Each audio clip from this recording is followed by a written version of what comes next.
जालना जिल्ह्यामध्ये पशुसंवर्धन मंत्री पंकजा मुंडे यांनी पाहणी केली। जालना जिल्ह्यामध्ये गोळेगाव इथे त्यांनी शेताच्या बांधावर जात पाहणी केली। पंकजा मुंडे ट्रॅक्टरवर बसले आणि पाहणी केली आणि यावेळी आमदार बबनराव लोणीकर यांनी ट्रॅक्टर चालवला।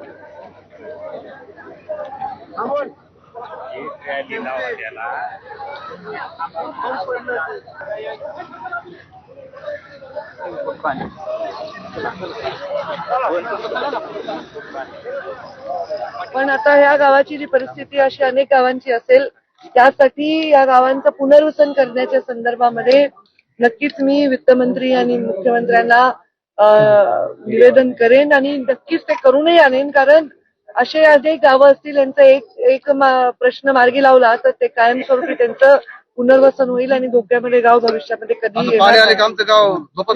ही परिस्थिती येऊ नये याच्यासाठी आम्ही प्रयत्न करू। जालना जिल्ह्यामध्ये भाजप आमदार नारायण कुचेंनी शेताच्या बांधावर जात पाहणी केली। नुकसानग्रस्तांशी त्यांनी संवाद साधलाय।